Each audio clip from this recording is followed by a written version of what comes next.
Hello again. So this is my oil cool grid tie inverter. I was wanting to actually modify it a bit to give the oil some better circulation, because originally I had a fan on a heatsink here. I'm just letting the oil drip off it, and sometimes the fan actually wouldn't start, so I've got a little pump here that I'm actually going to pump the oil around inside and it will come out. And this is a heat exchanger I'm going to make up, so water will be flowing through one side from a water cooling loop when I get that set up again, and the oil will go through the other side, and that should hopefully make for excellent cooling. Plus it saves a heatsink, because that's quite a good heatsink. I'll be able to use that for something else. But that's pretty much the oil dripped off. I like the idea of oil cooling stuff because everything is kept totally clean. Every single component is cooled very well, and the oil's pretty much crystal clear. It's about £10 for a litre on eBay, and I'll show you where I normally get that from. So as you can see, the pump produces quite a nice flow of oil, so that should go through the heat exchanger quite quickly, and should keep the whole of the inverter a lot cooler. So that's the exchanger on one of the water blocks. Well, this side's going to be the oil block and that will be the water block, but let's put power to it and see.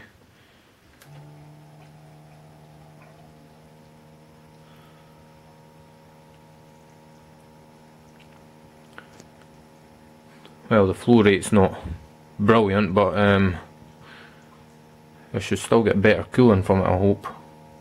I'll just try and position the tube so it's maybe dropping the oil as close to the middle of the inverter as possible, just to give even cooling, because it tends to be the transformers, three little yellow things in there, that heat up the most.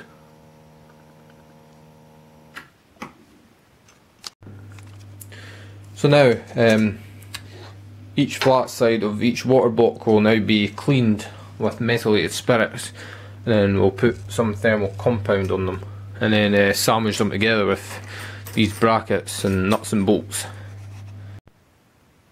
And now that's the heat exchanger built now.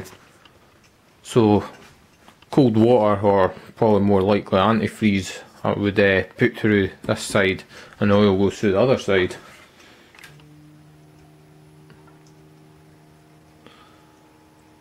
It doesn't flow that fast, but I'd imagine as the oil gets warmer, its viscosity goes down, so it'll flow a bit faster, so I should hopefully be okay. And I'll get this tested the next time we get some decent sun, which I don't think will be this week.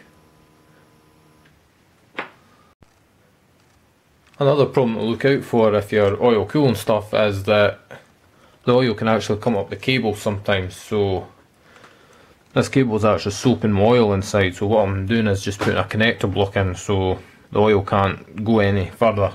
So it was leaking out the plug and I was losing oil that way. This should hopefully fix it. It doesn't tend to leak down single strand cables, it tends to do that. If it does do it at all, it's very slowly and pretty much unnoticeable. So now I could conveniently and easily adjust the power of the inverter by just turning this potentiometer here. So as I turn it, it draws more power. And that's the output of it here.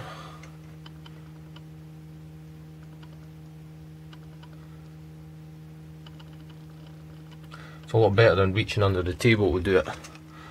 And I'll eventually connect water up to there to circulate around.